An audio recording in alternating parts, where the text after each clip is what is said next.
He said it was over. The outpost was falling, but 6 elite K9 handlers stayed behind, because beneath the rubble was a promise they refused to break.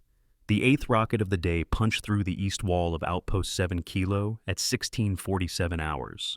Concrete dust bloomed in the command center like a gray ghost. Through the static-filled speakers, General Taggart's voice cut cold and final. All units, immediate evacuation. Choppers inbound. 5 minutes. That is a direct order.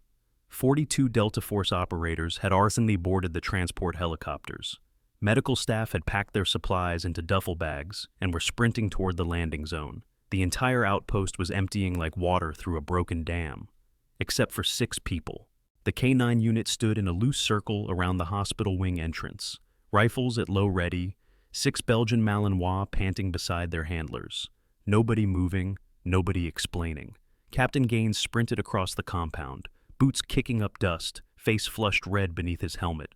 "Corporal Lowell, what the hell are you doing? That's a general officer ordering you to evacuate." Brennan Lowell was 24 years old, junior handler, 2 deployments, face covered in dust and sweat. He didn't look at the captain, just checked the magazine in his M4 carbine with practiced hands. His voice came out flat, empty of inflection. "Protocol 6 isn't complete, sir." "Protocol what?" Gaines stopped at 3 feet away, chest heaving. "I don't know any Protocol 6. This isn't on any—" "With respect, sir." Staff Sergeant Colette Reeves stepped forward, blocking the hospital wing doorway. Behind her, through the reinforced glass, a woman lay motionless on a hospital bed, intravenous lines snaking into both arms, breathing tubes secured with medical tape, bandages wrapped around her head like a crown. "You don't need to know." Gaines stared past Reeves into the room. Master Sergeant Kira Tennant, K9 Unit Commander, unconscious for 48 hours since the improvised explosive device beast on Highway 7. Her face was pale. Monitors beeped in steady rhythm. A ventilator hissed. "She can't give orders," Gaines said. "She's in a coma." "She already did, sir." Lowell's voice still flat. 6 months ago." Another rocket whistled overhead. The explosion rocked the north wall. Chunks of concrete rained down on the motor pool. Gaines grabbed his radio. "General Taggart, we have a situation. K9 unit refuses to board," static crackled. Then Taggart's voice colder than before. "Then they can face court-martial when I get there. I'm inbound. 2 minutes." But none of the K9 unit moved. They stood like statues. 6 handlers, 6 dogs. A living wall in front of the hospital wing. Outside, Taliban rockets continued to rain down on the outpost. Inside, Tennant didn't wake. And somewhere beneath their feet, in the darkness under the compound, something waited to be finished. They were about to learn how wrong they'd been about the silent woman on that hospital bed. Joe. The Black Hawk descended through dust and smoke at 16:53 hours. General Taggart stepped out before the skids touched ground. He was 58 years old. Delta Force. 3 stars on his collar, face like carved stone. He'd given orders in Fallujah, Mosul, Kandahar. Men obeyed when he spoke. He walked straight to the K9 unit, didn't slow down, didn't acknowledge Gaines's salute. "Corporal Lowell." Taggart stopped 5 feet away. His voice carried despite the helicopter noise. "Explain yourself." Lowell came to attention, rifle slung across his chest. His dog, a Malinois named Cisco, sat perfectly at his left heel. "Protocol 6, sir." "I didn't ask for a code name. I asked for an explanation." "That is the explanation, sir." Taggart's jaw tightened. He turned to Reeves. "Staff Sergeant, you're second in command of this unit. Tell me why you're disobeying a direct evacuation order."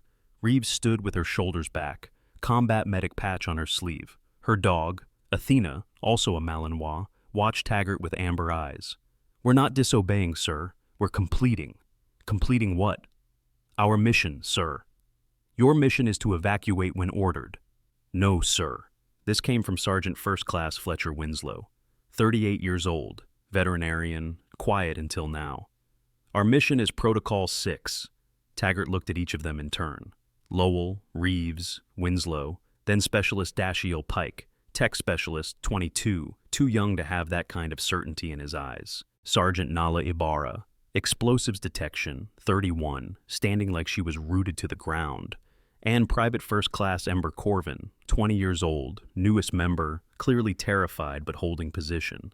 "Who gave you this Protocol 6, Taggart asked. Master Sergeant Tennant, sir. Lowell gestured toward the hospital wing. 6 months ago. Taggart walked to the window, looked at Tennant lying unconscious. Monitors, tubes, bandages. She's incapacitated. Yes, sir. So she can't modify or cancel this protocol. No, sir. And you won't tell me what it is. We can't, sir. Operational security. Taggart turned back. I am a 3-star general. I have operational security clearance for everything in this theater. Not for this, sir. Reeves's voice stayed level, respectful, immovable. The outpost shook. Another rocket. This one hit the west wall. Partial collapse. Dust billowed across the compound. Corbin flinched. Just a tiny movement, but she didn't break position. Her dog, a smaller Malinois named Scout, pressed against her leg. Taggart's voice went quieter, more dangerous. I will have every one of you court-martialed. Do you understand that? Understood, sir. Pike spoke for the first time. Baby face, steady eyes. You'll lose your careers. Yes, sir. Possibly face prison time. We know, sir. Taggart stared at them. 6 handlers who should be terrified, who should be scrambling to explain, who should be begging forgiveness. Instead, they stood like they were already dead and had made peace with it. He pulled out his radio. This is Taggart. I need... The hospital wing door opened. A Navy corpsman emerged, face pale. Sir, we need to evacuate Sergeant Tennant immediately. Her condition is... Negative. Reeves blocked his path. She doesn't move until Protocol 6 is complete. The corpsman looked at Taggart. Sir, she needs a trauma center. The brain swelling is... I heard you. Taggart's eyes never left Reeves. Staff Sergeant, you're preventing medical evacuation of a critically wounded soldier. I'm following her orders, sir. She's unconscious. The orders were given 6 months ago, sir. They don't expire. Taggart stepped closer, close enough that Reeves could see the veins in his temples. What the hell is Protocol 6? I can't tell you that, sir. Why not? Because you're not cleared for it, sir. The general's hand moved to his sidearm, not drawing it, just resting there. You're telling me that a master sergeant has clearance I don't have? I'm telling you, she gave us orders we're going to follow. Reeves didn't blink. Sir? If you're wondering how a K9 unit could defy a 3-star general and survive to tell the story, make sure to subscribe to our channel so you don't miss what happens next. Hit that notification bell to stay updated on every new military story we release. And if you're enjoying this so far, give us a like and share this video to support our work. Now, let's get back to Outpost 7 Kilo, where General Taggart is about to make a decision that will change everything. Taggart pulled Gaines aside, away from the K9 unit, behind a half-collapsed wall that used to be the communications building. How long have they been like this? Taggart kept his voice low. Since Tennant went down, sir, 48 hours. And before that, Gaines hesitated. Before that, they were normal, good unit, disciplined. Tennant ran them tight. Background on her? 8 years in service. Started as regular Army, transferred to K9 after her second deployment, instructor at Lackland for 2 years, then requested field assignment. She's been here 18 months. 18 months. Taggart looked back at the hospital wing. What was she doing when the IED hit? Routine patrol, Highway 7. She was lead vehicle. With the full unit? No, sir. Just her and her dog. Handler named Cross was with her, but he was medevaced yesterday. Minor injuries. She was alone? Yes, sir. On Highway 7. Taggart's eyes narrowed. That road's been clear for 3 months. No IED activity. I know, sir. So, why was she patrolling it alone? Gaines had no answer. Taggart walked back to the K9 unit. This time he addressed Winslow, the oldest one, the veterinarian. Sergeant, you've been in country longer than most of this unit. Tell me something useful.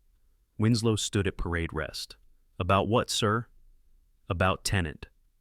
She's the best handler I've worked with, sir. That's not useful. That's opinion. It's also fact, sir. Another rocket, east wall again. The whole structure groaned. Somewhere in the compound, somebody shouted evacuation warnings. The perimeter was collapsing. Taggart pulled out Tennant's medical chart, scanned it.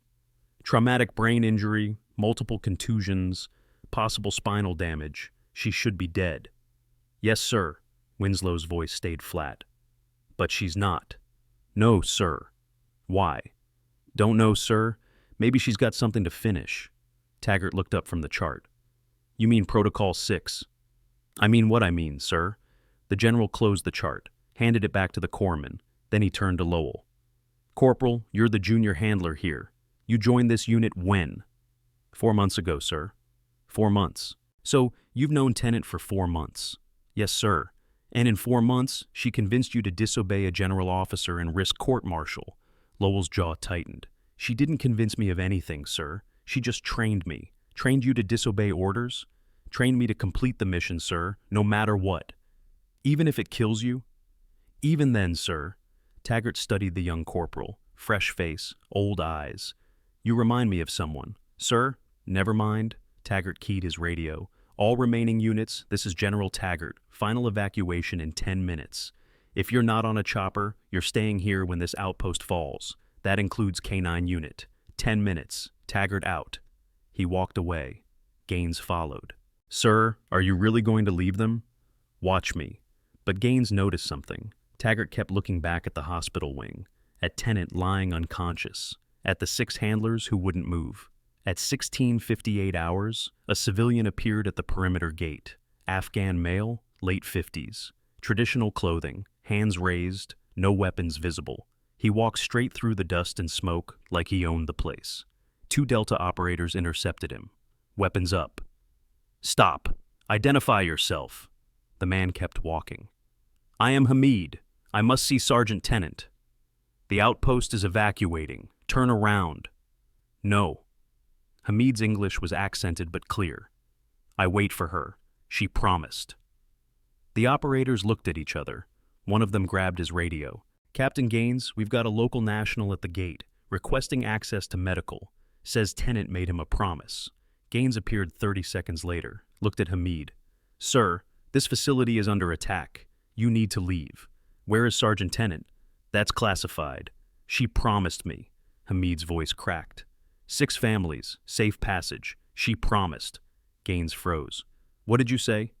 6 families. She told me if something happened to her, I come here. Protocol 6. I come here and you finish. The captain grabbed his radio. General Taggart, you need to hear this. Taggart interrogated Hamid in what remained of the command center. Lowell stood nearby. So did Reeves and Pike. The rest of the K9 unit maintained position at the hospital wing. Explain Protocol 6, Taggart said. Hamid sat on an overturned crate, hands folded, patient despite the rockets falling outside. 6 families from my village. They helped Sergeant Tennant with information about Taliban, about weapons, about routes. For 2 years they help. She promised if Taliban found out, she would get them to safety. What kind of information? Locations, names, plans. My village is on the border. We see things. Taggart glanced at Lowell. The corporal's face showed nothing.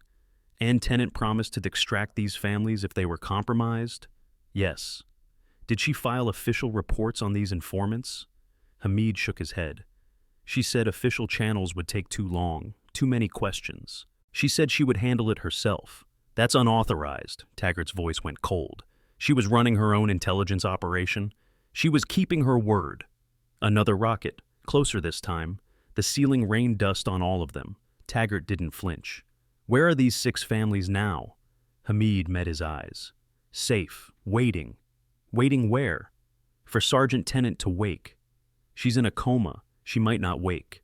Then you finish. Hamid pointed at Lowell. He finish. She taught them. Protocol 6, you finish. Taggart turned to Lowell. Is that true? Did she teach you how to extract civilians? She taught us a lot of things, sir. Lowell's voice stayed neutral. Answer the question, Corporal. Yes, sir. She taught us extraction protocols. Why? She said we might need them someday. For unauthorized operations? She didn't call them unauthorized, sir. She called them necessary. Taggart's hand tightened on his sidearm. Do you understand what you're telling me? You're saying Tennant was running intelligence networks, making promises to foreign nationals, and training you to complete missions that weren't sanctioned by command. I'm saying she was keeping her word, sir. That's insubordination. Maybe, sir, but it's also honor. The general stared at him, then at Hamid, then at the wall where a map of the province hung, marked with positions and patrol routes. Tennant's handwriting covered the margins, notes, observations. Intelligence that should have been filed through proper channels. How many informants did she have? Taggart asked Hamid. 6 families, sir, maybe 30 people. And if we don't extract them, Taliban will kill them all. They already know. Why you think they attacked this outpost? They know she hid them somewhere. They want to find them before you move them. Taggart went still. Say that again. Taliban attack here because they know Sergeant Tennant hide the families. They think you keep them in Outpost. They want to kill everyone before anyone escape. The general turned to Gaines. Is that possible? Are we being targeted because of Tennant's unauthorized operation? Gaines pulled up attack pattern data on a tablet, studied it. His face went pale. Sir, the attack started 48 hours ago. Same time Tennant was hit by the IED. Before that, this outpost hadn't been hit in 6 weeks. Timing? IED blast occurred at 0630. First rocket hit the outpost at 0815. Attacks have been continuous since then. Targeting? Random at first, but in the last 12 hours they've been focusing on the western section. Near the... Gaines stopped. Near what? Near the hospital wing, sir. Taggart looked through the window at Tennant, still unconscious, still breathing. They're trying to kill her. Or prevent an evacuation, sir. Same thing. Taggart keyed his radio. All units, I need a perimeter reinforcement on the west wall. Focus all defensive fire on... He stopped. Because Specialist Pike had pulled out a laptop. Tennant's laptop. The one from her quarters. Sir, Pike said quietly, permission to show you something. What is it? I think you need to see it, sir. Taggart walked over, looked at the screen. It showed an encrypted lock screen, military-grade security. Can you access it? I can try, sir. Do it. Pike's fingers moved across the keyboard. Fast. Too fast for someone who should be struggling with encryption. Within 90 seconds, the lock screen dissolved. Taggart's eyes narrowed. How did you do that? She taught me, sir. Tennant taught you to break military encryption? She taught me to access her files, sir, in case something happened to her. When? 4 months ago, when I joined the unit. Taggart looked at Lowell. Did she teach all of you? Different things, sir. Lowell got decryption training. I got computer access. Reeves got medical protocols. Winslow got tactical planning. Ibarra got demolitions theory. Corvin got communications. She was training you to operate without her. She was training us to finish Protocol 6, sir. The laptop screen filled with files, hundreds of them, all encrypted with different security levels. Pike opened the first folder. Maps appeared. Detailed topographical maps of the area around Outpost 7 Kilo, but these weren't standard military maps. Someone had hand-drawn additional features, tunnels, underground passages, storage areas. What am I looking at? Taggart leaned closer. I don't know yet, sir. I'm just starting the decryption. Another file opened. Supply manifests. Medical supplies, food, water, blankets, batteries, all marked with dates going back 6 months, none of them matching official requisition logs. Gaines compared them to his own records. Sir, these supplies aren't accounted for in our inventory system. Where did they go? I have no idea. Lowell spoke up. She was stockpiling. For what? For Protocol 6, sir. Taggart felt something cold settle in his stomach. He looked at the maps again, at the tunnels, at the storage areas, at the supply manifests, at 6 months of preparation that nobody had noticed. She built something, he said slowly. Didn't she? Nobody answered. Another rocket hit. This one brought down part of the east wall. Dust exploded through the command center. Hamid didn't move from his crate. The K-9 unit didn't abandon their posts, and Tennant kept breathing in the hospital wing, unconscious and silent. Taggart pulled up the most recent file. It was a video, dated 2 years ago. Location, Marketplace in Lashkar Gah. He pressed play. The footage was shaky, probably from a body camera. It showed Tennant in civilian clothes, moving through a crowded market. Her hair was longer then, no visible weapons. She stopped at a fruit stand. An Afghan man approached, early 40s. He picked up an apple, examined it, set it down, picked up another. While his hands moved, his lips barely moved. Taliban moving weapons shipment tonight. 3 trucks, taking Highway 7 to Pakistan. But, please, Sergeant, my daughter, if something happens to me... The video cut off. Taggart looked at Hamid. Who was that man? Hamid's voice broke. My brother, Ahmed. Where is he now? Dead. 2 years ago. Suicide bomber in Lashkar Gah. He stepped between bomber and Sergeant Tennant. Saved her life, died saving American soldier. And his daughter? Marwa, 8 years old. She is one of the 6 families. My responsibility now. Taggart's jaw clenched. He looked at the frozen frame of the video, at the man who'd given intelligence and then given his life. Tennant promised him, yes, before he died. Yes. And now she's keeping that promise even though she's unconscious. Hamid nodded. She keeps all promises. That is why we trust her. Another file opened on Pike's laptop. This one was a text document, a list of names, 6 families, 37 individuals, ages, medical conditions, special needs, children, elders, all documented with the kind of detail that took months to compile. Below the list, a single line of text. I owe them. We all do. Complete the mission. It was signed, MSG K. Tennant. Taggart read it 3 times. Then he looked at Lowell. She knew she might not survive. We all know that, sir, every day. But she planned for it anyway. She planned for everything, sir. The general walked to the window, looked out at the compound, at the collapsing walls, at the helicopters waiting, at the 6 handlers who wouldn't leave their post. How long has this unit known about Protocol 6? Since we joined, sir, Lowell said. She briefed each of us individually, told us what might be required, asked if we were willing. We all said yes, even though it meant disobeying orders. She never said we'd disobey orders, sir. She said we might have to choose between orders and honor. She left the choice to us. Taggart turned back. And you chose. We chose to keep her promise, sir. Another explosion. The building shook. Somewhere close, someone screamed an evacuation warning. The outpost was dying. Taggart made a decision. Pike, show me everything in that laptop. Every file, every map, every supply manifest. I want to know exactly what Tennant built. Yes, sir. Lowell, you're going to decrypt the rest of her files. Whatever security clearance you think I don't have, you're going to ignore. Understood? Yes, sir. Reeves, I need a medical assessment on Tennant. Can she be moved? Reeves didn't hesitate. She can be moved, sir, but it might kill her. And if we stay here, the outpost collapsing might kill her too, sir. So she dies either way. Maybe, sir. Unless we finish Protocol 6 first. Taggart looked at her, really looked. Saw something in her eyes that reminded him of every soldier he'd ever respected. Certainty, purpose, the kind of loyalty that couldn't be ordered into existence. How much time do you need? He asked. Don't know, sir. Depends on what Protocol 6 actually requires. Then let's find out. He turned to Gaines. Captain, I need you to hold this outpost for another hour. Can you do that? Gaines swallowed hard. Sir, the structure is failing. We have maybe 30 minutes before the west wall comes down completely. Then we work fast. Taggart keyed his radio. All units, this is General Taggart. Delay evacuation. We have 1 hour to complete a mission. Hold the perimeter. Taggart out. The radio erupted with questions, objections, concerns. He ignored all of them. Pike kept working on the laptop. File after file opened. More maps, more manifests. Then something different. A construction diagram, hand-drawn, detailed, showing underground chambers, support structures, ventilation systems, access points. Taggart stared at it. She dug something. Looks like it, sir. Under the outpost. Yes, sir. Without anyone noticing. Apparently, sir. For 6 months. Pike nodded.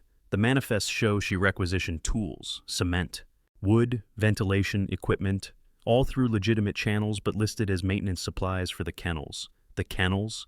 Yes, sir. She was expanding the K9 facilities. That was the official reason.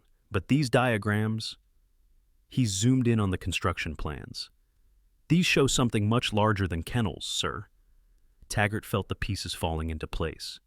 The unauthorized intelligence network, the promises to informants, the stockpiled supplies, the training of her unit, the construction project hidden as facility maintenance. She built a refuge, he said quietly. Sir? An underground refuge, for the families. She's been hiding them beneath this outpost for... He checked the dates on the construction diagrams. For 3 months. Lowell's voice came from behind him. That's where they are, the 6 families. They're underneath us right now. Taggart spun around. You knew? Not for certain, sir, but I suspected. The dogs kept alerting to something below the kennels. Tenant said it was just ground instability, told us to ignore it. But you didn't. No, sir. I watched. I noticed things. The way she moved. The way she scheduled kennel maintenance always during overnight hours. The way certain areas of the compound were always off limits during specific times. And you didn't report it. She's my commander, sir. I trusted her. Another rocket. This one hit the ammunition storage. Secondary explosions rippled through the compound. Fire blossomed into the sky. The evacuation warnings got more urgent. Taggart made another decision. Pike, find me the access point. Show me how to get to these chambers. Pike scrolled through files, stopped on one. Here, sir. Access tunnel. Entrance is in the hospital wing. The hospital wing. Yes, sir. Under the floor. Hidden by medical equipment. Taggart looked at the window, at Tennant lying unconscious, at the 6 handlers standing guard around the building. She put the entrance under herself. Looks that way, sir. So, if anyone tried to access it, they'd have to go through her first. Or through us, sir, Lowell said quietly. The general understood now, understood why the K-9 unit wouldn't leave, why they stood guard even when their commander was unconscious, why they'd risk court-martial and death. They weren't guarding Tennant. They were guarding what she'd built, what she'd promised, what 37 Afghan civilians were depending on for survival. How do we access the tunnel? Taggart asked. Pike pulled up another file. Floor plans, the hospital wing. There's a section of tile near the south wall. It lifts up. Underneath is a shaft with a ladder. Goes down about 20 feet. Security? Don't know, sir, but if Tennant built it, it's probably secured. Then we'll need someone who knows the security system. All eyes turned to the hospital wing, to the unconscious woman who held all the answers and couldn't give them. Taggart keyed his radio. Reeves, I need Tennant awake. Is that possible? Static. Then Reeves's voice, tight with concern. Sir, she has a traumatic brain injury. Forcing her awake could cause permanent damage. Or death. And if I don't, 37 civilians die along with this entire outpost. Silence on the radio. Then, I'll see what I can do, sir. Reeves worked on Tennant in the hospital wing while Taggart, Lowell, and Pike examined the floor. They found the section Pike had identified. Loose tiles. Underneath, a metal plate. Underneath that, darkness. Taggart pulled up the metal plate. Cold air rushed out. The smell of concrete and earth. He shined a flashlight down. 20 feet, maybe more. A ladder bolted to the wall. At the bottom, a metal door. Locked? Gaines asked. Has to be. Taggart looked at Pike. Any codes in those files? Looking, sir. Behind them, in the hospital wing, Reeves administered something to Tennant through her IV line. The monitor started beeping faster. Tennant's eyes moved beneath closed lids. Her fingers twitched. She's fighting it, Reeves said into her radio. Sir, I don't know if... Tennant's eyes opened. Not fully. Just slits. Unfocused. She tried to speak around the breathing tube. Couldn't. Her hand moved toward it. Reeves caught her wrist. Easy. You're intubated. Don't fight it. Tennant's eyes rolled. Found Reeves's face. Recognition flashed. Then confusion. Then something else. Panic. She tried to sit up. Couldn't. Tried to pull the tube out. Reeves held her down. Sergeant Tennant, Kira, listen to me. You're at Outpost 7 Kilo. You've been unconscious for 48 hours. IED blast. Do you understand? Tennant stopped fighting. Her eyes cleared slightly. She nodded. Good. Now, I need you to stay calm. We have a situation. General Taggart is here. He needs access to Protocol 6. Can you help us?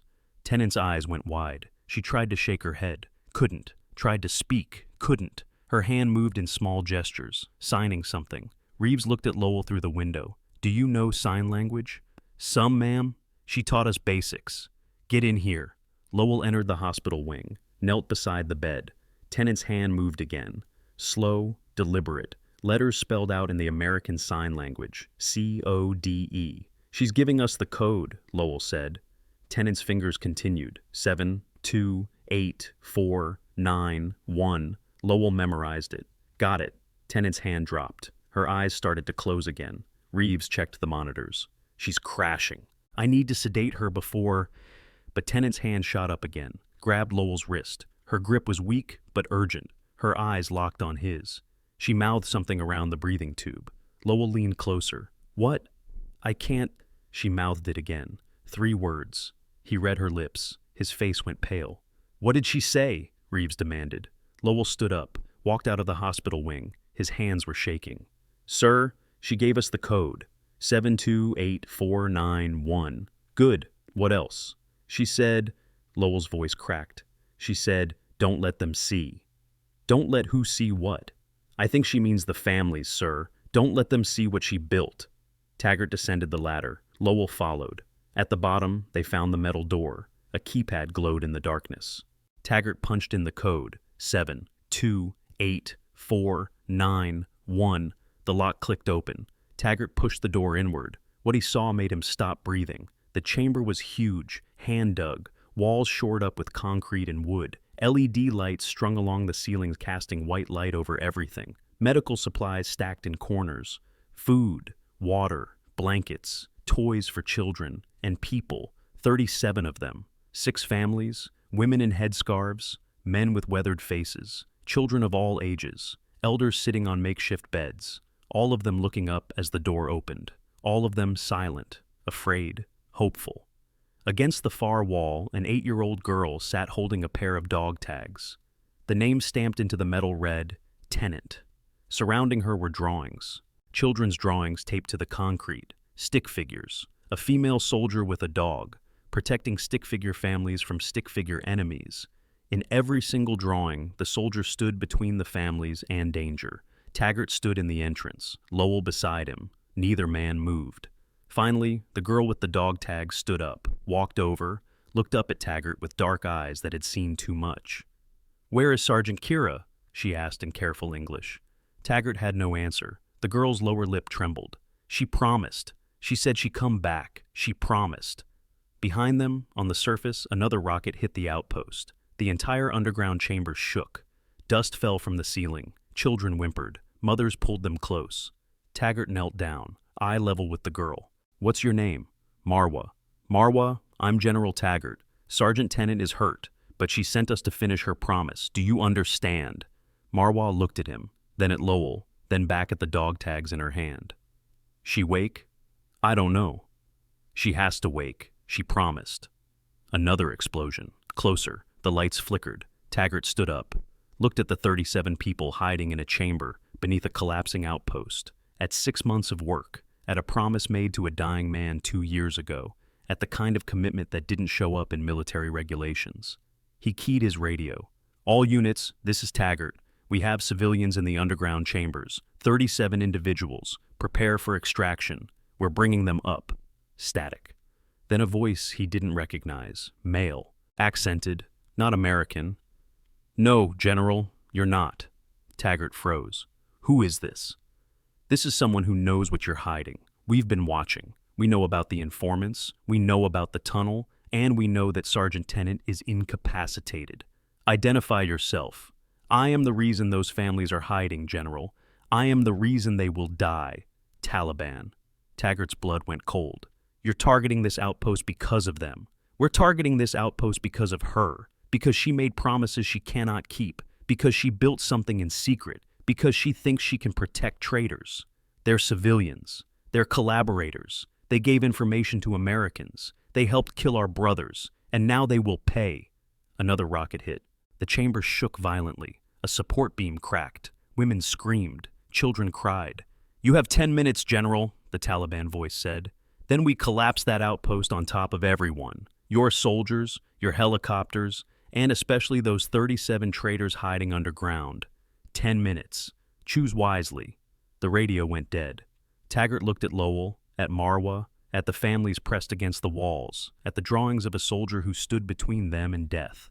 Get them out, he said quietly. Sir, get them out, all of them. We have 10 minutes. Lowell grabbed his radio. K9 unit, this is Lowell. Protocol 6 is active. We need immediate extraction.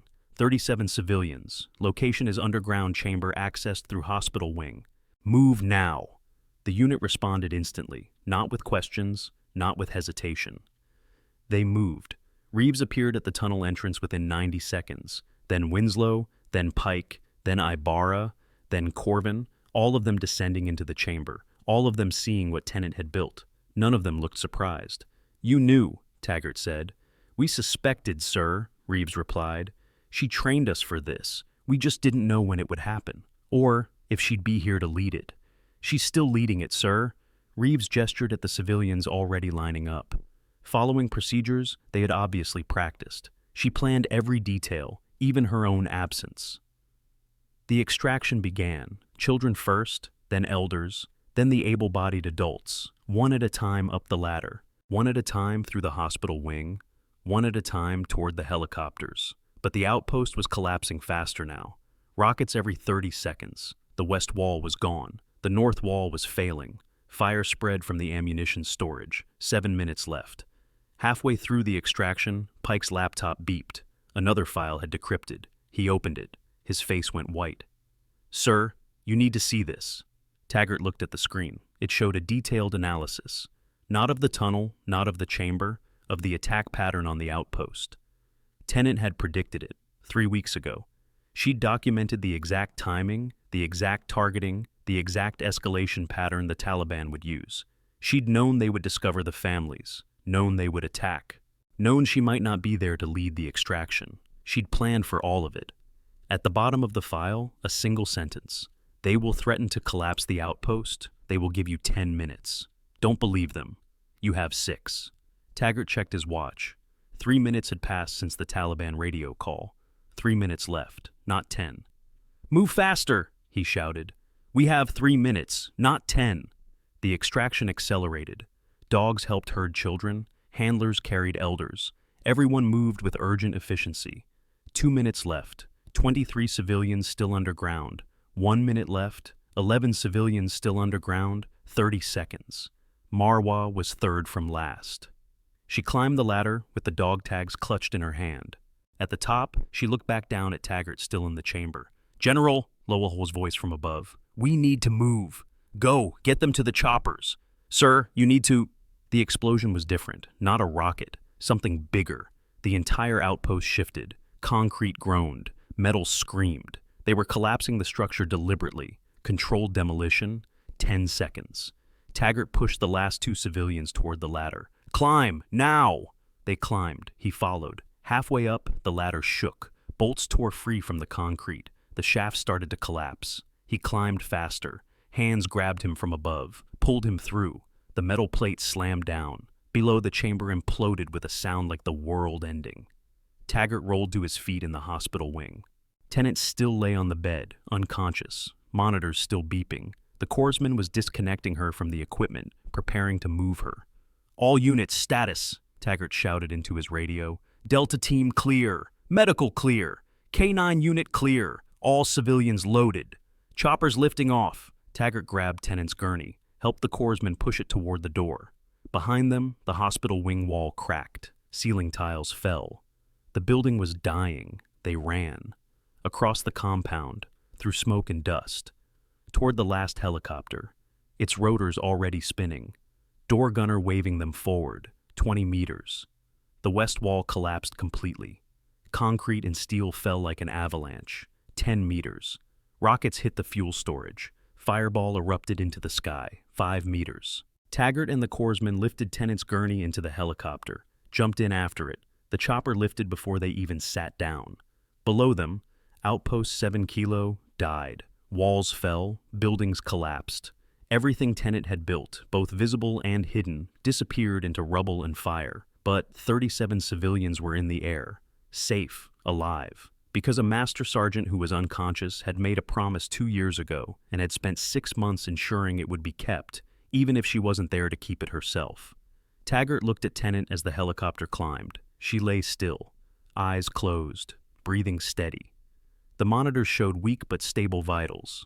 In her hand, placed there by someone during the chaos, were dog tags, the ones Marwa had been holding, the ones with Tennant stamped into the metal. And on the back of the tags, scratched in by hand, new words, in Pashto. Taggart didn't read the language, but Hamid was sitting nearby. The old man saw Taggart looking. "What does it say?" Taggart asked. Hamid translated, voice thick. "It says, she keeps her promises." The helicopter flew toward safety. Behind them, the outpost burned. Ahead of them, questions multiplied. How many protocols did Tenet have? How many promises? How many families? And why had she operated in secret? Why not go through proper channels? Why risk everything? Taggart looked at the laptop Pike had saved, at the files still encrypted, at the mysteries still hidden. They'd completed Protocol 6, but Lowell had found Protocol 7, Protocol 8, Protocol 15. How many more were there, and what would it cost to complete them? The helicopter crossed into friendly airspace. Medical personnel waited at the forward operating base. Intelligence officers prepared to debrief everyone. CIA wanted answers, but Tenet still slept, silent, unconscious, holding secrets that 37 people had trusted with their lives. And somewhere in the encrypted files, more promises waited to be kept, more families waited to be saved, more protocols waited to be executed. The general looked at the unconscious master sergeant and realized something that made his chest tight. She hadn't been running an unauthorized operation. She'd been running a war that command refused to fight, a war for the people who had risked everything to help them, a war she'd known she might not survive, a war she'd trained her unit to finish without her, and she'd won it while unconscious. The helicopter descended toward the base. Medical teams rushed forward, but before they could take Tenet away, Taggart did something he almost never did. He saluted, not to the rank, not to the uniform, to the promise, to the system, to the silent commitment that had saved 37 lives. Lowell saw it, so did the rest of the K-9 unit. They came to attention. They saluted too. And in that moment, before the questions began, before the investigation started, before the consequences came down, in that moment, they understood what Tenet had built. Not just a tunnel, not just a refuge, a legacy, one that would outlast her presence, one that would survive her absence, one that would continue whether she woke or not, because she had embedded it in her team, in their training, in their loyalty, in the promise that some things mattered more than orders. Some things were worth risking everything. Some things had to be finished no matter what. The medical team took Tenet away. The K-9 unit was separated for debriefing. Taggart was pulled into meetings with intelligence. But before all that began, Lowell managed to access Tenet's laptop one last time. He found a file marked, "Read only if Protocol 6 complete." He opened it. Inside was a single paragraph. "If you're reading this, it means you finished what I started. It means you chose honor over orders. It means you understood that some promises can't be broken, even by death. Protocol 7 is in Syria. 14 families, same situation, same risk, same promise. The choice is yours. I won't be there to make it for you, but I trained you to make the right one, complete the mission. K. Tenet."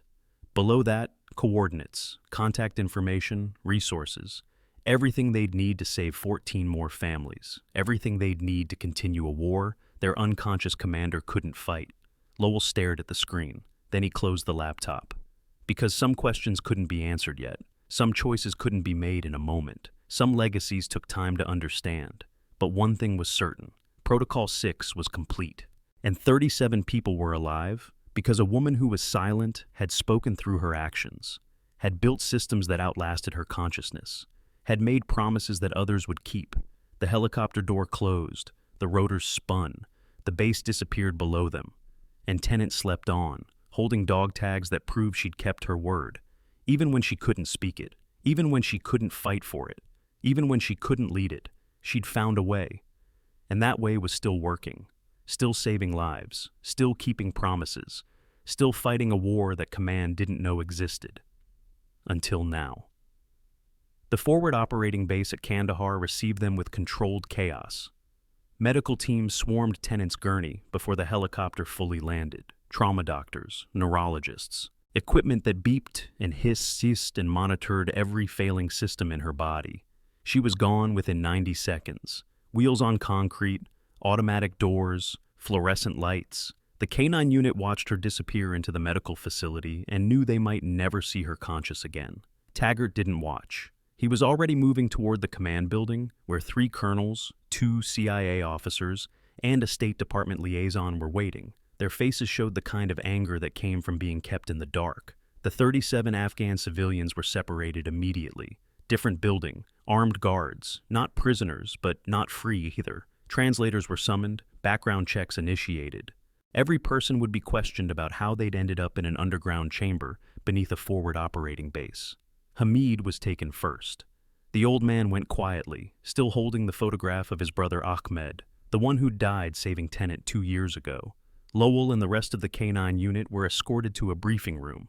Not under arrest, not yet. But 4 military police stood outside the door. The message was clear. Wait, answer questions, face consequences. Pike still had Tenet's laptop. An intelligence officer tried to take it. Pike refused.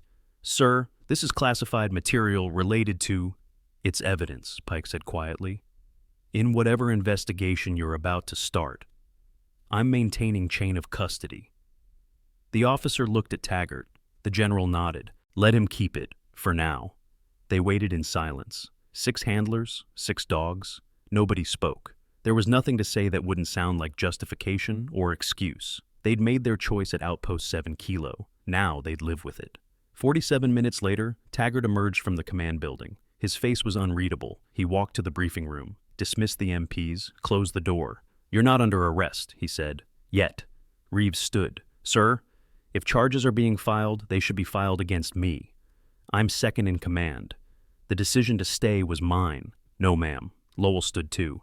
"I decrypted the files. I accessed classified material. The decision was mine." "Sit down, both of you." Taggart's voice cut through the room. They sat. "The decision was Tenet's. 6 months ago. You just executed it. That's the problem." He placed a folder on the table. Classified markings, red stamps. CIA flagged Tenet 6 weeks ago. Unauthorized contact with foreign nationals. Diversion of military resources. Construction without permits. Intelligence gathering outside official channels. The list goes on. "She was keeping her promise, sir," Winslow said. "I know that. You know that. Those 37 civilians know that. But Washington doesn't care about promises. They care about chain of command, about proper channels, about international incidents that could blow up in their faces." Taggart opened the folder, pulled out a single sheet. "This is a preliminary order. Pending investigation, all members of K-9 unit are suspended from active duty. You're confined to base. No communication with civilians, no access to classified materials, and absolutely no contact with Tenet." Nobody moved. "Sir," Corbin spoke for the first time since the extraction. Her voice was small, young. "Is she going to die?" Taggart's face softened for just a moment. "I don't know.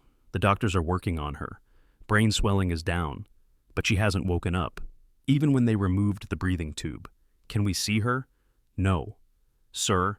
"No. The investigation is ongoing. Any contact could be construed as coordination, witness tampering. I won't give them that ammunition."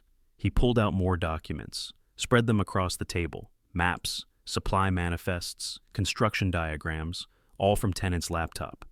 "Pike, I need you to decrypt everything, every file, every folder, every hidden partition. Can you do that?" "Yes, sir, but it'll take time. She layered the security pretty deep." "How long?" "Days, maybe the weeks." "You have 48 hours. Pike's eyes widened. "Sir, that's not..." 48 hours. Because in 48 hours, a congressional oversight committee arrives. They want answers. They want someone to blame. And right now, the only person who can provide context is unconscious in a hospital bed. Taggart gathered the documents. "The CIA wants to classify this whole incident. Bury it. Pretend Outpost 7 Kilo fell because of Taliban rockets, not because a master sergeant ran an unauthorized refugee operation. They want those civilians disappeared into the system. They want you court-martialed quietly. And they want Tenet's name erased. Can they do that?" Reeves asked. "They can try, but I won't let them. Not without a fight." Taggart moved toward the door, stopped. "Tenet saved 37 lives. She did it while unconscious. She did it by training you to finish what she started. That means something. I'm going to make sure it counts for something." He left. The K-9 unit sat in silence. Finally, Lowell spoke. "Pike, can you really decrypt everything in 48 hours? Pike opened the laptop, stared at the screen. "Not alone." "Then we help." "You heard Taggart. We're suspended, confined." "He said no contact with civilians. He didn't say we couldn't work on the laptop." Lowell pulled his chair closer. "She trained us for this, not just Protocol 6, for all of it." "Show me what you need." Pike hesitated. Then he turned the laptop so everyone could see. Okay, here's what we're looking at. The screen showed a directory structure, hundreds of folders, all encrypted with different security levels. Protocol 6 was there, but so were Protocol 7 through Protocol 23. 17 more operations, 17 more promises. Holy cow, Ibarra whispered. Winslow leaned forward. How many families total? Pike calculated quickly. If each protocol averages 6 families like Protocol 6 did, we're looking at somewhere between 100 and 150 families, maybe more. That's not possible, Corvin said. One person couldn't. She had help, Reeves interrupted. She was staring at another folder, one labeled Ghost Shepherd Network. Look at this. Pike opened it. Inside were profiles. 8 names, all military, all stationed in different locations across Afghanistan, Iraq, and Syria, all running similar operations to tenants. She wasn't alone, Reeves said quietly. She was part of a network. And an unauthorized network, Lowell added, operating across 3 countries. For how long? Pike found a date stamp. First entry is from 4 years ago. Syria. Protocol 1. 4 years? She's been doing this for 4 years. They stared at the screen, at the scope of what Tenet had built. Not just one refuge, not just one promise. An entire system. A shadow operation running parallel to official military channels. Saving people who had helped them. People who had been promised protection and then abandoned by bureaucracy. We need to decrypt all of it, Lowell said, before the CIA buries it. They worked through the night. Pike taught them what Tenet had taught him. Encryption patterns, security protocols, bypass methods. Each of them took folders. Each of them dug deeper. By dawn, they'd unlocked 40% of the files. By noon, 60%. By 1800 hours, they'd cracked everything except one folder, the deepest one, the most heavily encrypted, labeled simply cost. Pike tried everything. Nothing worked. I don't know the code. Tenet never taught me this level. What's in it? Winslow asked.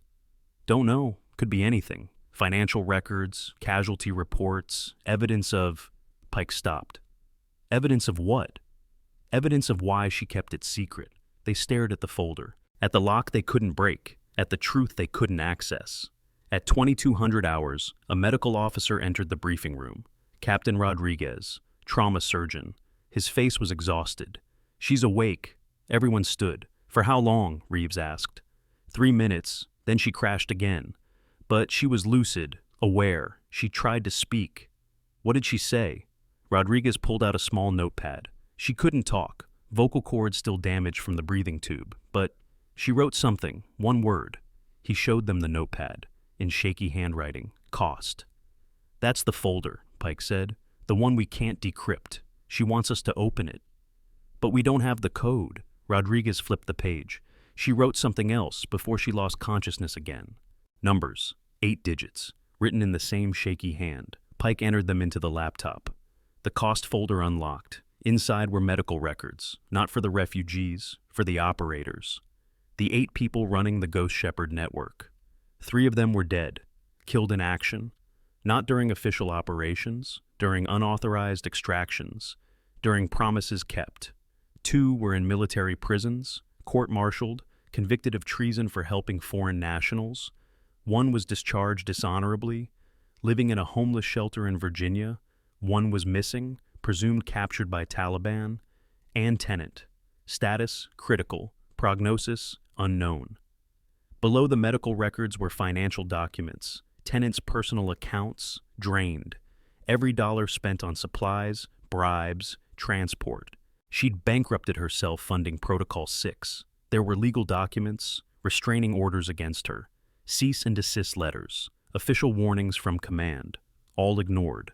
There were photographs, refugees who had made it to safety, children smiling, families whole, thank you notes written in broken English, and there was a video, dated 1 week ago, before the IED blast. Lowell clicked it.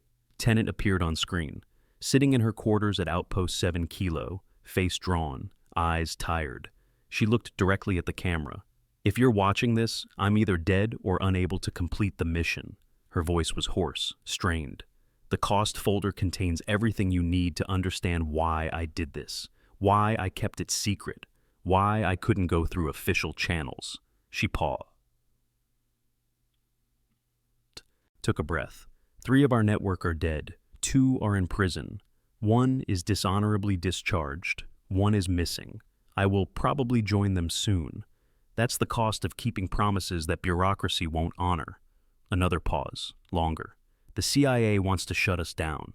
Command wants us court-martialed. Politicians want us disappeared because we make them uncomfortable, because we remind them that we made promises to people who helped us, people who trusted us, people who risked everything because we said we'd protect them. She looked away from the camera, out a window, at something they couldn't see. I don't regret it. Not the money, not the career, not the consequences. I regret that I couldn't save more, that I couldn't finish all the protocols before. She trailed off. When she looked back, her eyes were wet. If you're my unit, if you're watching this, you have a choice. You can walk away, report what you found, cooperate with the investigation, save your careers, or you can finish what we started, complete the protocols, save the families, face the same consequences I'm facing. She leaned closer to the camera. I trained you for this choice, not because I wanted to ruin your lives, but because some things are worth ruining your life for. Some promises can't be broken just because keeping them is illegal. The video cut to black, then it continued. Tennant was standing now, packing supplies, moving with purpose. Protocol 7 is in Syria, 14 families. Contact is a school teacher named Yasmin. She has intel on ISIS movements. She's been waiting for extraction for 8 months. Command denied the request, said it wasn't a priority, but I promised her, so it's a priority. She sealed a box, labeled it. Protocol 8 is in Iraq, 9 families. Contact is a translator who worked with us in Mosul. Taliban put a price on his head, $40,000. Official channels said they couldn't help, but I can. More packing, more boxes. Protocol 9 through 23, same story. Promises made, bureaucracy failed, people waiting, people dying. She stopped, looked at the camera one last time. I know this is wrong by the book. I know I'm violating every regulation. I know I'm asking you to do the same. But I also know that if we don't, those families die, and I can't live with that. She picked up her rifle. Checked it. So, I'm finishing this, with or without authorization, with or without support, with or without survival. She moved toward the door, stopped. If you choose to continue, the codes are in the system. The contacts are established. The resources are hidden. Everything you need. If you choose to walk away, I understand. You don't owe me anything. Her hand reached for the camera. But you might owe them something. The people who saved your life. The people who gave you intel that prevented attacks. The people who trusted us when we said we'd protect them. The screen went black. The briefing room was silent. Lowell looked at the others, at Reeves, at Winslow, at Pike, at Ibarra, at Corvin. She gave us a choice, he said quietly. She gave us a mission, Reeves corrected.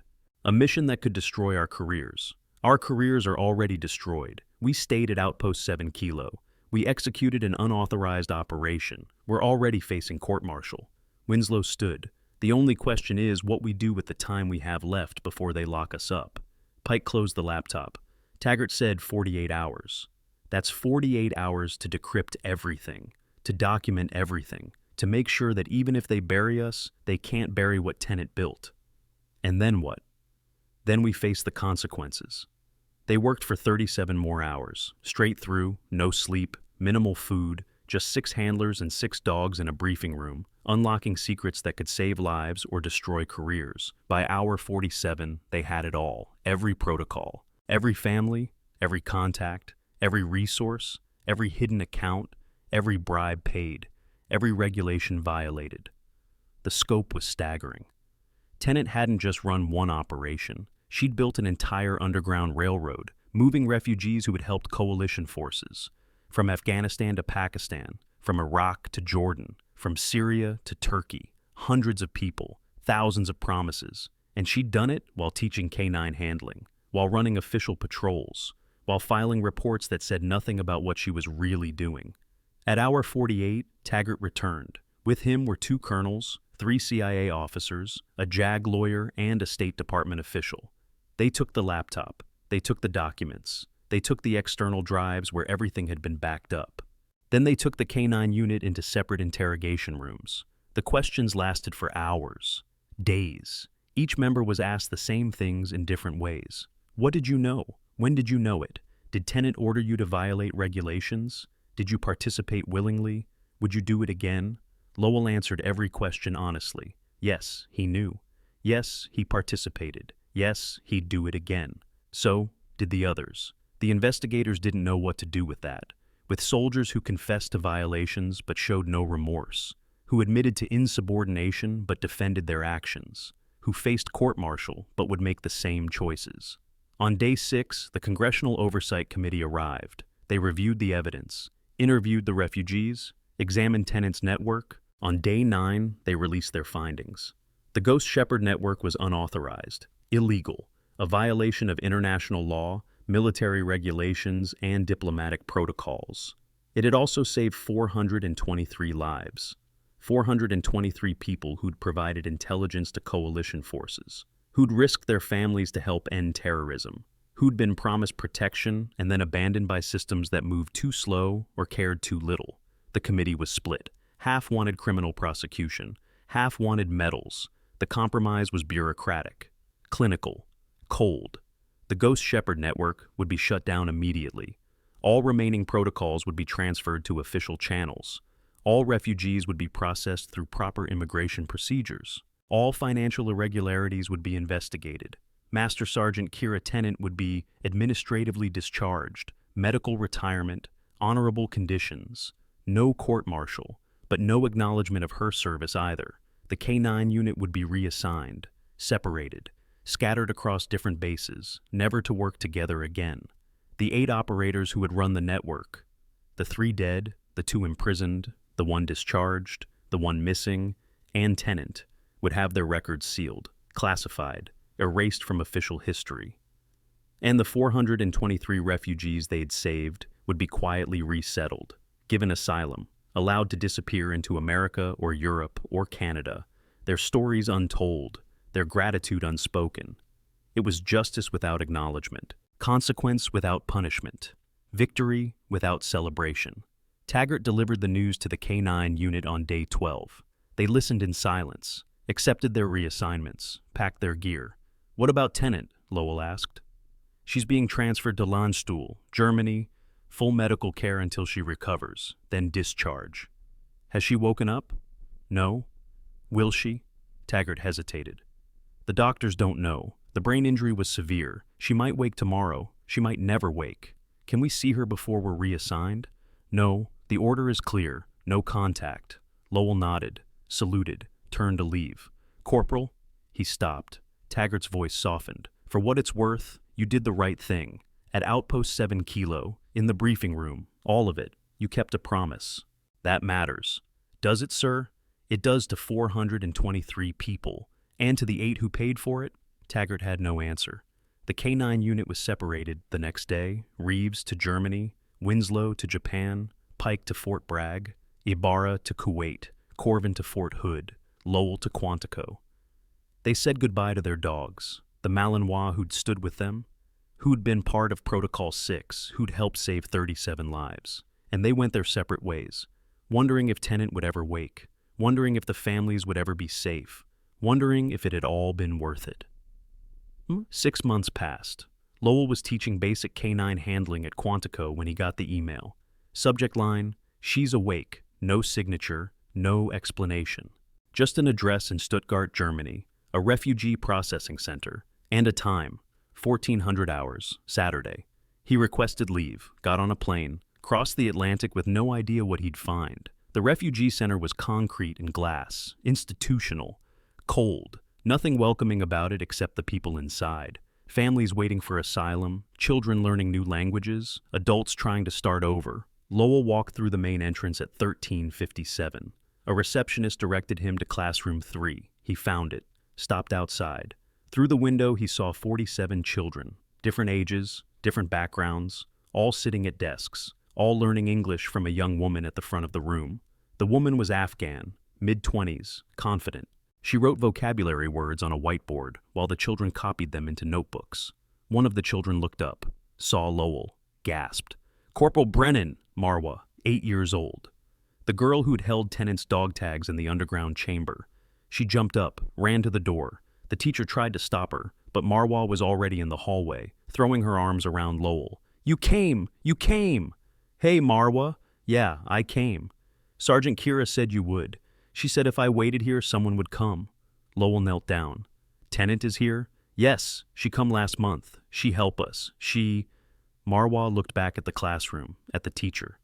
She not in uniform now, but she's still helping. Where is she? Outside, in the garden. She go there every day. She sit and she think. Lowell stood. Can you show me?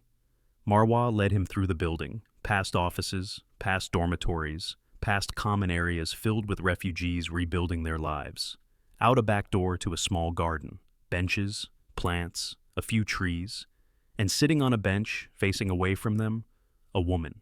Civilian clothes, jeans, plain shirt, no uniform, no rank, no indication she'd ever been military except for the way she sat. Straight, alert, aware. Her hair was longer than Lowell remembered, her face thinner. A cane leaned against the bench beside her. Mobility issues from the IED blast. Marwa ran ahead. Sergeant Kira, look who come.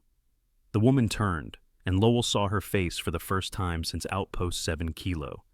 Kira Tennant looked older, tired, but alive, conscious, aware. Her eyes met his.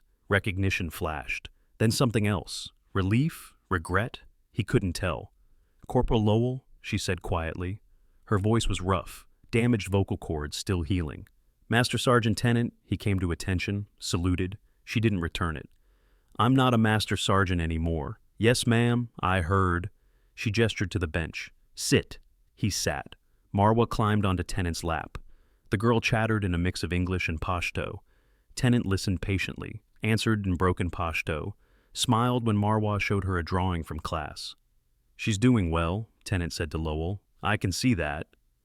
All 37 are. Processing went faster than expected. Most of them will have asylum within 3 months. That's good. It is. They sat in silence, watching Marwa run back to her classroom, watching other refugee children play in the garden, watching a world that didn't know what Tennant had sacrificed to build it. I heard about the discharge, Lowell said finally. Yes, I'm sorry. Don't be. I knew the cost. Did you? Did you know you'd lose everything? Tennant looked at him. Her eyes were calm, clear. I didn't lose everything. I lost a career. That's different. They erased your record, buried what you did. Good. The refugees don't need attention. They need safety, anonymity, a chance to disappear. But you deserved recognition. The network deserved to end. Tennant's voice was firm, quiet. It was necessary when it existed, but it shouldn't have been necessary. That's the real problem. Lowell stared at her. You're not angry? No. You're not bitter? No. Why not? She was quiet for a long time. Then she pulled something from her pocket. Dog tags. The ones Marwa had been holding. The ones with "she keeps her promises" scratched on the back. Because this matters more than anger, more than bitterness, more than my career. She turned the tags over in her hand. Marwa's uncle died saving my life. I promised him I'd protect his family. I did. That's all that matters. What about the other protocols, 7 through 23? Official channels took them over. Some are progressing, some are stalled, some have been canceled. And you're okay with that? I don't have a choice. You could fight it, appeal, go public. Tennant shook her head. Going public puts refugees at risk, draws attention they don't need, creates political ammunition that could shut down even the official programs. She pocketed the dog tags. No, better to stay quiet. Let the system work, even if it works slowly. Lowell felt something shift in his understanding. You're still protecting them. Always. Even now. Even without the military. Even without authority. I don't need authority to keep a promise.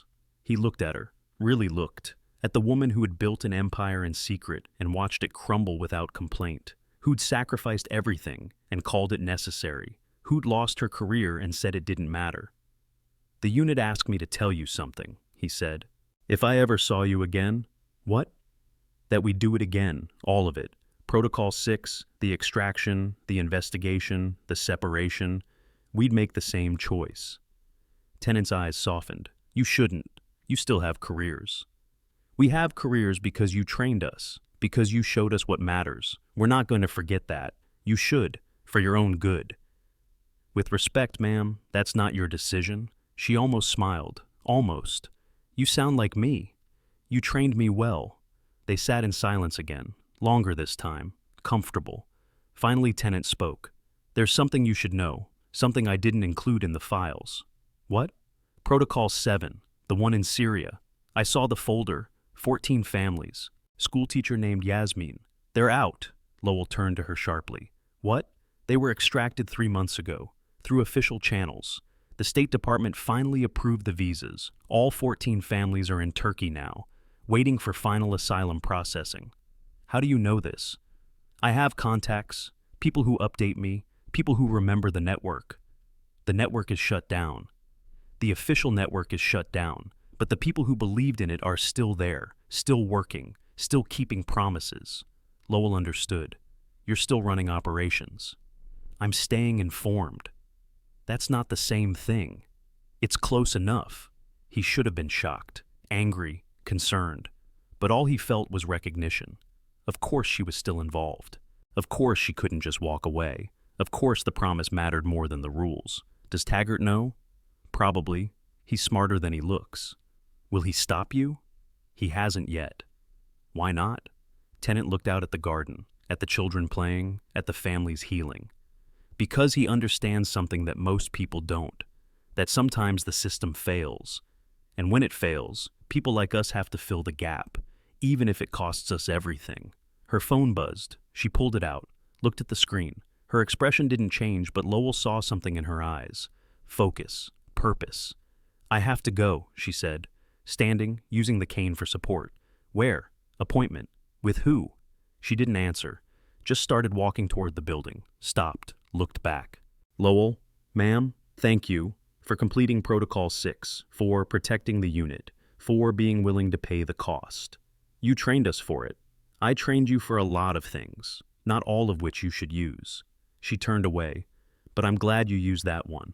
She walked inside, left him sitting on the bench, wondering what appointment she had, wondering who she was meeting, wondering what promises she was keeping, now that she had no authority to keep them. He sat there for 20 minutes. Then Marwa came back outside, carrying something. A tablet. Sergeant Kira say give you this. Say you understand when you see. She handed him the tablet, ran back inside. Lowell looked at the screen. It showed an email. No sender name, no subject, just a message. Protocol 15 complete. 9 families from Iraq extracted to Jordan. Official asylum granted.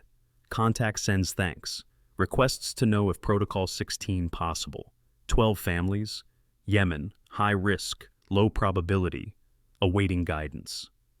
Below the message, a single line. System still works. People still kept. Promises still matter. Continue? At the bottom, a cursor blinked, waiting for a response. Lowell stared at it, at the choice Tennant had given him. The same choice she'd faced. The same choice that had cost her everything. He could respond, could say yes, could continue the network even without official sanction, could become what Tennant had been, or he could walk away, report what he'd learned, protect his career, save himself from her fate. The cursor blinked, patient, waiting. He thought about Marwa, about the 37 families from Protocol 6, about the 14 from Protocol 7, about the 9 from Protocol 15, about the hundreds already saved, about the thousands still waiting. He thought about Tennant, about the cost she'd paid, about the price she'd continue paying, about the promises she'd keep until she couldn't anymore. He thought about his career, about his future, about the choice between safety and honor. The cursor blinked. He made his choice. 3 weeks later, Master Sergeant Colette Reeves sat in her quarters at Landstuhl Medical Center, medical instructor now, teaching field trauma techniques, bored, restless, missing the unit. Her phone buzzed. Unknown number, text message. Protocol 16 requires medical expertise. 12 families, 6 children under 5, 2 pregnant women, 1 elder with cardiac issues, extraction route through hostile territory, risk level extreme. Interested? No signature, no explanation. But she knew who sent it. She could ignore it, delete it, pretend she never saw it. Or she could respond. She responded. Sergeant First Class Fletcher Winslow was conducting veterinary inspections at Yokota Air Base when his email pinged. Personal account, encrypted message. Protocol 17 needs large animal expertise. Contact has livestock that must travel with family. 8 families total. Afghanistan to Pakistan. Needs someone who understands animal transport under fire. You taught K9 tactics. Can you adapt? He could report it, tell his commanding officer. Distance himself from the network. Or he could remember why he joined it in the first place. He remembered. Boys Specialist Dashiell Pike was running communications training at Fort Bragg when his laptop showed a notification. Hidden partition. Encrypted file. One he'd thought was deleted. Protocol 18 requires cyber support. Contact is in Damascus. Internet access limited. Need secure channel established. Need data extraction from hostile servers. Need someone who thinks like Tenant taught us. You available? He could wipe the drive, destroy the evidence, protect himself. Or he could protect the people who'd trusted them. He chose the people. So, Sergeant Nala Ibarra was teaching explosives detection in Kuwait when a package arrived. No return address. Inside, a burner phone, 1 contact saved, 1 message waiting. Protocol 19 involves minefield crossing. 6 families trapped in disputed territory. Need safe route mapped. Need detection expertise that doesn't exist in official channels. Need someone who remembers the promise. You in? She could turn it over to security, let them trace it, let them shut it down. Or she could remember the faces of the children from Protocol 6. She remembered. Private First Class Ember Corvin was processing administrative paperwork at Fort Hood when an envelope appeared on her desk. Hand-delivered. No name. Inside, a single photograph. Marwa, smiling, holding a diploma from the refugee center. On the back, handwritten, because someone kept their promise. Protocol 20 needs young energy, fresh perspective, someone who hasn't forgotten why we do this. Interested? She was the youngest, the newest, the one with the most to lose. She was also the one who'd stood at Outpost 7 Kilo and refused to evacuate. She hadn't changed. The K9 unit reformed in silence, not officially, not publicly, not in any way that could be tracked or documented or stopped, but they reformed, different locations, different assignments, different lives, same mission, same promise, same cost. They worked through encrypted channels, dead drops, burner phones, meeting only when necessary, never acknowledging the network existed. They completed Protocol 16. 12 families from Yemen extracted to Egypt, official asylum pending. They completed Protocol 17. 8 families from Afghanistan moved through Pakistan, livestock included, no casualties. They completed Protocol 18. Damascus contacts secured, data extracted. 23 targets identified and eliminated through official drone strikes. Contact family relocated to Turkey. They completed Protocol 19. Minefield mapped. Safe route established. 6 families crossed in darkness. All survived. They completed Protocol 20. Fresh perspective applied. New methods developed. Bureaucracy bypassed through unconventional channels. Results delivered. And in Stuttgart, Kira Tennant watched the progress on a tablet screen. Not directing, not ordering, just observing, making sure the system she'd built still worked without her. She walked with a cane now. Permanent nerve damage from the IED, headaches from the traumatic brain injury, scars that would never fully heal. But she walked to the refugee center every day, helped process asylum applications, taught English to children, sat with families who had lost everything and were trying to rebuild. And once a week, she met with contacts. People who remembered the network, people who still believed in keeping promises, people who updated her on protocols she was no longer officially connected to. She'd lost her rank, her career, her official authority. But she'd kept her promise. 423 people could testify to that. Soon it would be 500, then 600, then more. Because the system still worked, the network still existed. The promise still mattered, even if nobody acknowledged it, even if nobody celebrated it, even if nobody knew. General Taggart sat in his office at the Pentagon reviewing classified reports. The Ghost Shepherd network had been officially shut down 18 months ago. All operators accounted for, all protocols transferred, all refugees processed. The file on his desk said so. But Taggart wasn't stupid. He saw the pattern. The sudden approvals of long-stalled asylum cases. the unexpected extraction successes in hostile territories, the refugee families appearing in safe countries with no clear chain of custody. He saw the signature, the methodology, the precision. Someone was still running the network. Someone was still keeping the promises. He could investigate, could trace the pattern, could identify the operators and shut them down permanently. He opened a drawer, pulled out a folder. Inside were photographs. 37 Afghan refugees, the ones from Protocol 6, the ones who had been extracted from Outpost 7 Kilo. He looked at their faces, at the children, at the mothers, at the elders, at the lives saved because someone had kept a promise. He closed the folder, put it back in the drawer, locked it. Then he deleted the report about suspicious asylum approvals. Didn't forward it to CIA, didn't flag it for investigation, didn't do anything except erase it from the system. Some promises were worth protecting, even if protecting them meant looking the other way, even if it meant violating his own orders, even if it meant becoming complicit. He'd made his choice at Outpost 7 Kilo when he'd helped execute Protocol 6. He'd make it again now. Some things mattered more than regulations. Some people deserved to be saved. Some promises couldn't be broken. Not by bureaucracy, not by politics, not by systems that moved too slow or cared too little. He closed his laptop, left his office, and never mentioned the Ghost Shepherd network again.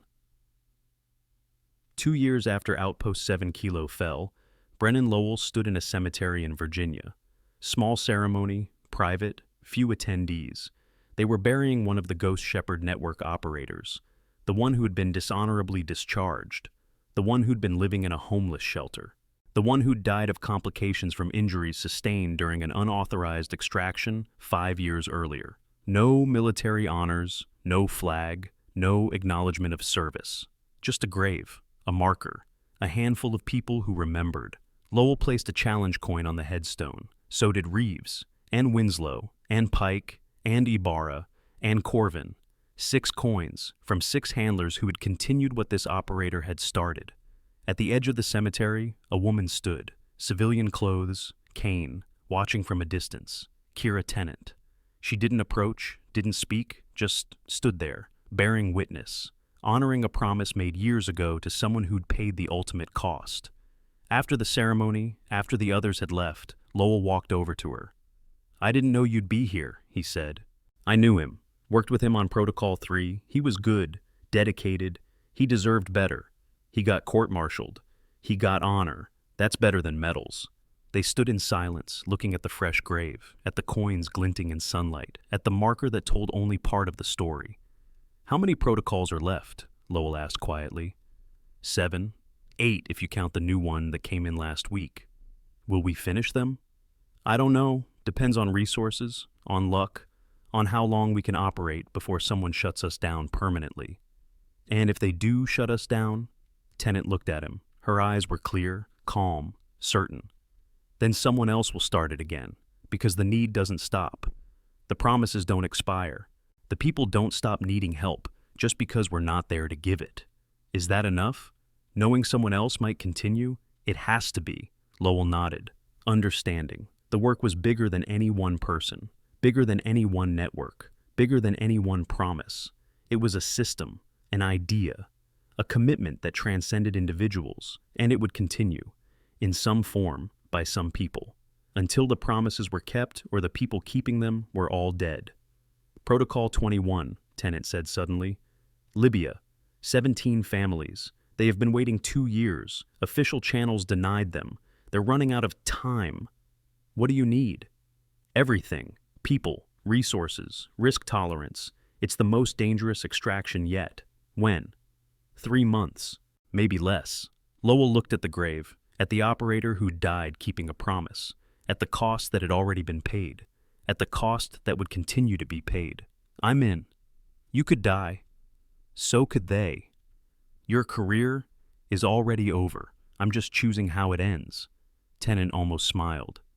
"You really did learn from me. You were a good teacher. I was a terrible teacher. I taught you to break rules, to violate orders, to risk everything for people you've never met. You taught us that some things matter more than rules, that some promises can't be broken, that some people are worth saving even if saving them destroys us. And you think that's a good lesson?" Lowell looked at her, at the woman who had lost everything and kept going, who'd sacrificed her career and continued the mission, who'd been erased from official records but lived on in the lives she'd saved. "Yes," he said, "I think it's the only lesson that matters."